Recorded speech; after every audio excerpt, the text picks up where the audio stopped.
Hello beautiful soul! Welcome back to my channel. This is my channel from Japan, Kapayan Libra. This reading is for you.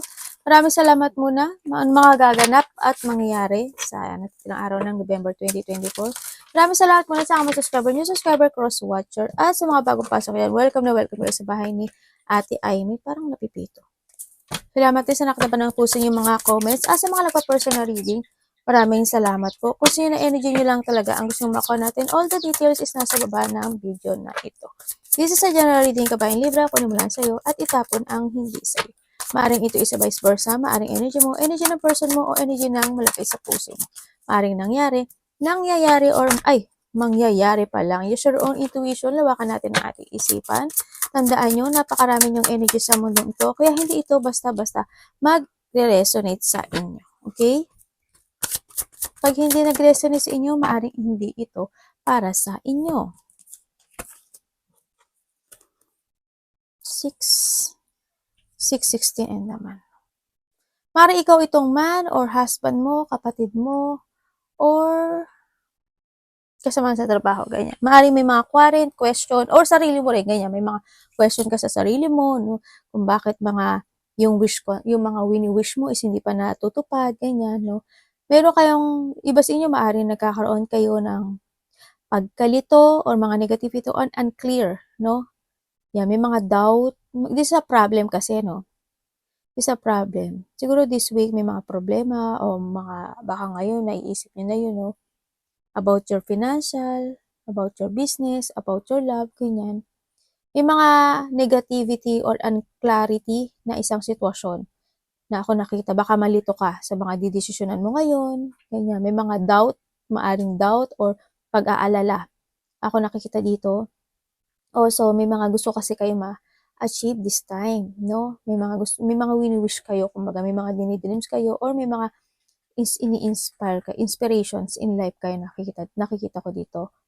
Maaring iba dito is in a progress pa, no? Kaya kung hindi nyo pa na-achieve yung inyong mga wish come true, maaring pinaprogress pa, or you need mong i-progress yung goal na to, no? Para ma-achieve mo siya sa nakikita ko dito. Huwag mo rin tanongin yung sarili mo kasi ang nakikita ko naman dito, alam mo naman yung kasagutan, di ba?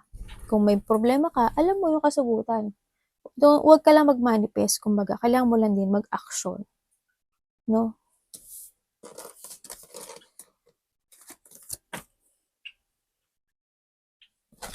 Tingnan natin ang iyong energy this week. Energy ni Libra this week. Please show me.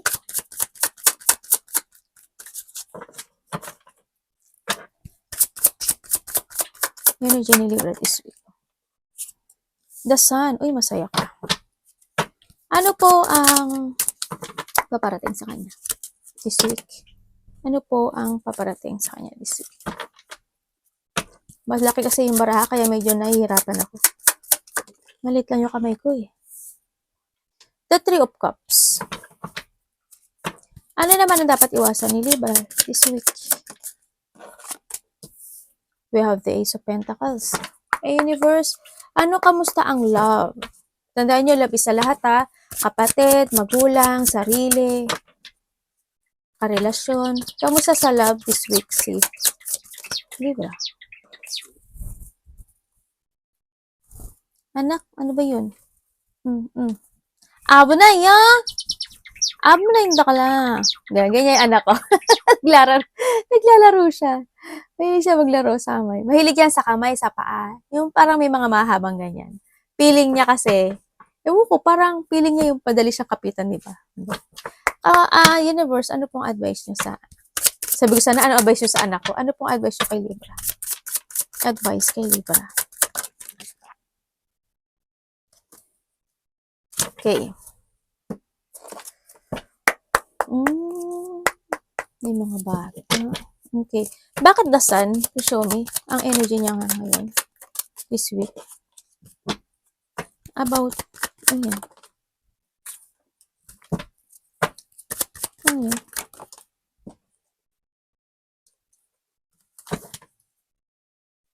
Okay. Ang energy mo this week is, ang nakikita ko dito is may mga activity kang gagawin. No? May mga activity ka, may mga decision making ako nakikita. Maaring ito is a new job, new work. No? There's a new beginning, kumbaga. may new beginning na magaganap sa buhay mo. Kumbaga, kung ikaw is dati nalulungkot o kaya may mga sitwasyon ka na pinaproblema, no, o may mga sitwasyon na naging mali, this time daw is magiging masaya ka na. This time is may happiness, may recovery, at may success ako nakita sa'yo. Also, magkakaroon iba sa inyo ng enlightenment. Yung iba sa inyo siguro, mayroon kayong bagong trabaho, or mayroon kayong mga gagawing adventure, may mga gagawin kayong creativity this week, ganyan. May mga sitwasyon ako na nakikita na a-actionan mo, or there's an action kasi ako nakita. Maaring ito is mag-travel ka, ganyan. Maaring in a 3 hours ago, 3 hours parating, o 3 days, 3 weeks, ganyan. Baka may mga activity ka na gagawin, o traveling, ganyan, no?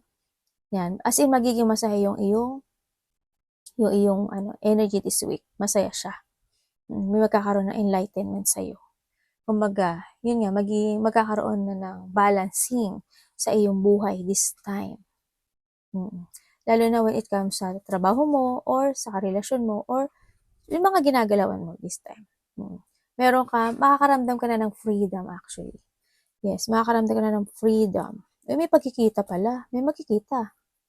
Kasi, ibig sabihin, may makikita na may union or getting together or togetherness ng isang tao na malapit sa'yo. Kumbaga, kung kayo is dating naging malungkot, diba? Naging malungkot kayo, ganyan, or may mga sitwasyon na hindi naging maganda itapas. Ngayon, recovery na to. Ngayon is more on happiness, more on balance and harmony, may pagkakaisa na. Kumbaga, and iba naman dito is may mga bonding, no? Either sa kapamilya mo, sa karelasyon mo, o kasama mo sa trabaho, or mga bata, no? Sa nakita ko to. May bonding ako nakikita. May bonding, iba dito is mayroon kayong kabanding na isang mother figure, ako nakita, tapos maaring 2 bata, no, sa iba, or 2 o 3 ako nakikita. Ganun. Or hindi man siya ganun, is malapit sa puso mo yung maaring makakasalumuha mo this week. No, baka may pupuntahan ka na isang celebration, mga birthday, mga wedding, ganyan. O kaya, this week kasi is happiness and excitement ang mararamdaman mo daw. Kung ano man yun, ganun daw mararamdaman mo. Bakit na para sa kanya ay 3 of Cups? 3 and 3, oh.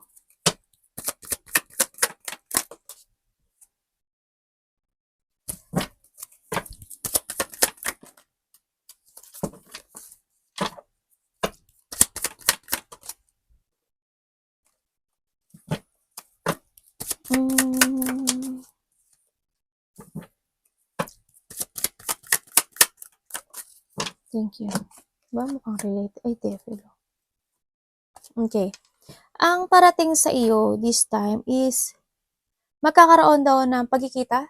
Either a loved ones, friend, ganyan. May mga collaboration or merong creativity ka na gagawin together with your close relationship. Either maaaring ito is kaibigan mo or karelasyon mo, no? Or kasama mo sa trabaho. Nakita ko dito, in the past, maaaring nagkaroon kayo ng lack of teamwork, nagkaroon ng conflict, or may nagtaas ng ego. At nakita ko naman na nagkakaroon na, may mga nagsisi kasi. Kumaga, maaaring hindi man conflict yun, na-disappoint ka dito sa sitwasyon na to, no? Sa nakita ko. Or madi-disappoint ka pa lang sa iba, no? Ganyan. Pero nakikita ko dito na magkakaroon ng development or magkakaroon pa rin naman ng forgiveness or magkakaroon ng balancing dito sa situation na to, no? Sa nakita ko dito. Kumbaga, maaaring pagbibigyan mo itong sitwasyon na to, ang nakita ko dito, parang iintindihin mo na lang siya. Iintindihin mo na lang yung sitwasyon na yun. Kung magkakaroon man ng conflict or hindi kayo magkakasundo or kung madi-disappoint ka dito sa sitwasyon na to, parang iintindihin mo na lang yun. Kumbaga, din yung sitwasyon na mas more mo na lang i-develop or magbigay ka lang ng effort kahit na pero wag mo panagiliin ha. Kung alam mo namang mali siya, kailangan mo magsalita. Nag-react, objection your honor. 'Di ba? Siyempre kailangan dito is a balanced relationship. Maari kung ito is sa kaibigan mo or sa karelasyon mo o kasamahan mo sa trabaho. Kailangan dito balance. Wala yung oo ka lang kasi gusto niya at gusto noon, 'di ba? Kailangan balance, 'di ba? Mm. Wag mong kung may taong magiging sakim, wag mong i-ano 'yun kasi 'wag mong i-ano 'yun, i-tolerate kasi 'pag tinolerate mo 'yun, forever magiging ano ka, ma-under ka ni devil, ma-under ka ng sitwasyon, 'di ba? Kailangan balance. Kasi kahit 'pag pinagbigyan mo kasi ng once ang isang bagay, tuloy-tuloy na 'yun. Gano'n kasi ang ano, tao, 'di ba? Kumbaga, ang tao nga 'pag binigyan mo ng isang tinapay, gugustuhin niya pa isang balot, dalawa, tatlo, susunod isang balot na, 'di ba? Gano'n tayo ka-hungry, 'di ba? Kumbaga, dapat dito isa-balance. 'Yun ang parating sa'yo, magkakaroon daw ng forgiveness. Maaaring magkakaroon ng pagkikita or magchi-chill-chill kayo. Maaaring lalabas kayo ng tao na 'to, 'no? May aaya sa'yo. May aaya sa'yo lumabas. Pero sana hindi kayo mag-away, 'no? At mag-away man kayo, magkakaroon naman ng ano pagbabati. Bakit Ace of Pentacles ang maaring 3 kayo or 4 kayo? Dito, ang nakita ko na maaring magkakaroon ng paglabas. Maaring may pupuntahan kayo mga gathering, celebration, ganyan. Or magchi-chill-chill kayo, ganyan. Parang connect siya dito. Ano yung Ace of Pentacles? Bakit Ace of Pentacles ang dapat niya iwasan? About? Bakit?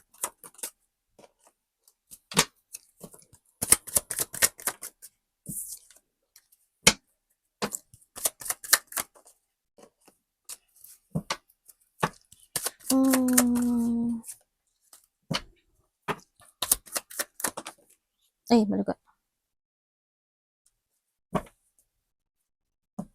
Okay, ang iwasan mo daw yung manahimik, no?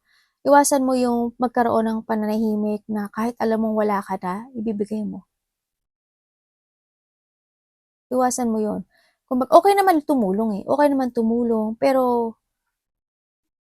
ano pagiging totoo kasi dito eh, no? Alam ko na matulungin ka. Alam ko na matulungin ka, pero kung alam mo na hindi mo kaya, huwag mong ipilit yung isang bagay. Halimbawa, may hingi sa'yo ng tulong, o kaya paggastos-gastos, di ba? Kumbaga, kailangan mo rin kasi mag-ipon. Ang nakita ko kasi sa'yo dito, yung yung mga ipon mo, or wala ka na nga, na ilalabas mo pa, yung alam mo ganun. Iwasan mo daw yun. Kailangan mo din daw na isipin yung sarili mo, you need to value yung pera. Kumbaga, value mo yung sarili mo, value mo yung pera. Kailangan mo ngayon kasi is mag-ipon. Kasi at the end, wala kang mabubunot, di ba? Sinasabi dito, kailangan mo rin na magkaroon ka ng rules or magkaroon ka ng desisyon sa buhay mo. No, dito. Huwag ka mapanghinaan. Kumbaga, hindi naman daw yun sa pagiging, kasi nag-promise ka. Hindi yun eh. Hindi yun eh. Kasi nag-promise ka, kailangan gawin mo. Paano kung wala ka namang ilalabas, di ba? Ganun. Huwag kang magpaabusado daw. Kumbaga, sa iba sa inyo, huwag kang magpaabusado. Huwag kang magmanipulate sa isang situation, ganyan. And then, don't take responsibilities too much, ganyan. Kumbaga,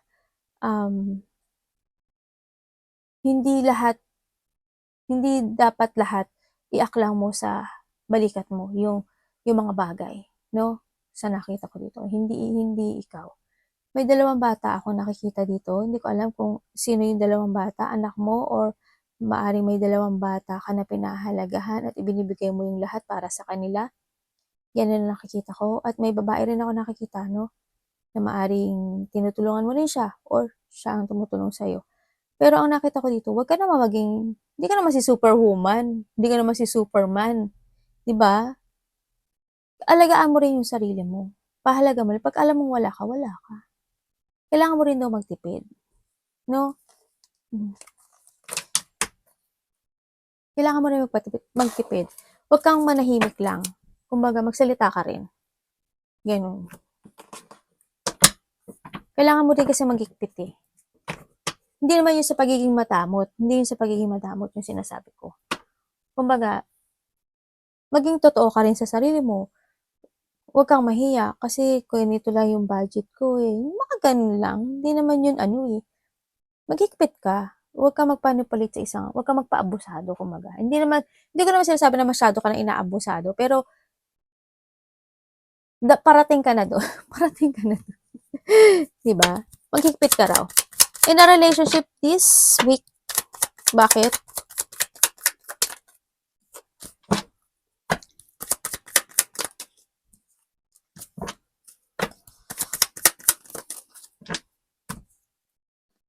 Okay. When it comes to this week relationship, isa nakikita ko sa'yo dito is maaaring magkaroon or magkakaroon ng isang pag-aaway, no, o conflict, maiinis, ganyan, o something ganun. Pero nakita ko dito is, um, parang magkakaroon na lang ng pagkakaisa, no? Kung hindi kayo nagkakasundo, maaaring ito is magulang mo, no? Maaaring ito is sarili mo or karelasyon mo, ganyan, ang nakita ko dito. No, or mga kapatid mo, halimbawa, o kasamahan mo sa trabaho, ganyan. Ang love kasi sa lahat, 'di ba, sabi ko sa inyo. Kumbaga, nagkaroon man ng mga conflict at the past, or hindi kayo nagkaintindihan, nagkainisan kayo, ganyan. Nakita ko 'to magkakaroon na daw ng pagkakaisa. No, handito na yung mag-e-end na daw yung conflict na 'to, handito yung sitwasyon na kasi mahalaga ito sa'yo, kaya magbubulag-bulagan ka na lang.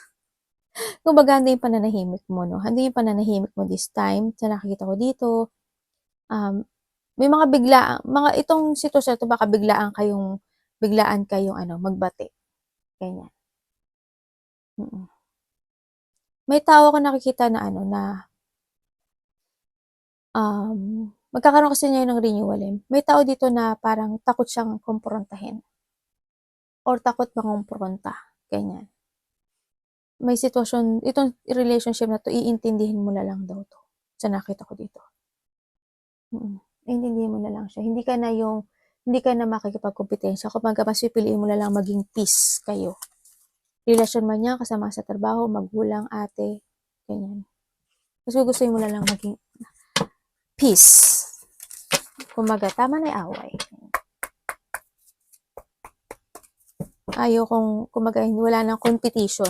Ayoko na makipag-competition sa pride mo o sa pride niya o sa pride nun. Ganyan. Tama na. As end na yung mga agreement na yan. O yung mga conflict. Bakit po Page of Sword, Universe, ang iyong advice?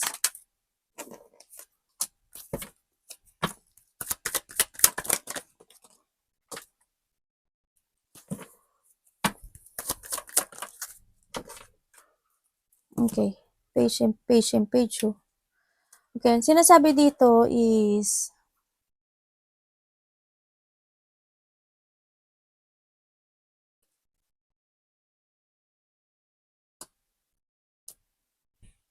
okay. Advice sa'yo is kailangan mo daw maging smart at maging matalino ngayon, no? You need to jump to your passion. And sinasabi rin dito na pag-aralan mo yung mga sitwasyon na meron ka sa ngayon, no? Kailangan mo daw na mag-move forward sa mga plano mo ngayon to growth. Kailangan mo daw na i-explore mo yung sarili mo sa ibang bagay. Ganyan, baka iba sa inyo nag-aaral. Sa ibang bagay. May dalawang bata talaga. May bata talaga. May dalawang bata. Kumbaga, may sitwasyon na kailangan mo daw ng transformation. Huwag kang matakot. Huwag kang matakot sa mga darating na challenge sa buhay mo. Huwag kang matakot sa paninimula sa nakita ko dito. Kailangan sa'yo ngayon is a renewal or pagbabago sa buhay mo, transition or transformation. Kailangan mo ngayon is maglinis. No? Kung may mga dapat linisin. Kung may mga dapat kausapin. Kung kailangan dapat mag-umpisa. Ganyan ang sinasabi dito. O baka may bahay mo madumi, itapon mo yung mga hindi kailangan, ganyan. Kailangan yung is mag-umpisa at maglinis ng sitwasyon. Kumbaga, dito rin yung huwag mong katakutan yung panimula mo. Huwag kang mag-stagnant at huwag mong sabihin na wala kang magawa at wala kang magagawa. Kasi meron kang magagawa. Matalino kang tao, diba? Alam mo na kung paano mo uumpisahan at i-create yung sarili mo in being you. No? Kailangan mo rin daw kasing magsalita sa nakita ko dito. If ever na kailangan mo, Huwag ka magbulag-bulagan lang sa isang sitwasyon. Daw yung kasamahan mo sa trabaho, inaaway ka, magsalita ka, day, 'di ba? Para pakita mo rin sa kanya yung ano yung pagkakamali niya kasi as long as hindi mo sinasabi yung pagkakamali niya, 'di ba? O sa karelasyon 'yan, kung saan man 'yan. As long hindi mo na sinasabi yung pagkakamali niya, hindi niya yun ano, tanggapin man niya yun o hindi. At least nasabi mo na mali siya dun sa part na yun. Para para ma maano niya, isip niya rin na, "Ay oo, medyo mali ata ako dun. Medyo nasobrahan ata ako dun." Dapat mo lang din kasi magsalita, 'di ba? Kailangan ngayon is a revert mo daw 'no. It's time to revert, pag-aralan mo yung mga bagay-bagay, ganyan. Jump jump to your fashion, move forward, 'no? Baka may ano ka 'no, may, may trouble ka ba? Kumbaga yun, explore mo daw yung sarili mo in a new things, mga bagay-bagay, yan. Mas maganda daw yun para, mas the more experience you have, the more na mas marami kang ano, magandang outcome na mangyayari sa buhay mo. It's time to take it action na rin, 'no? Nakita ko dito. Kasi anak, ang ingay mo nak. I-let go mo yung mga dapat i-let go this time. Arigatou namaste, God bless.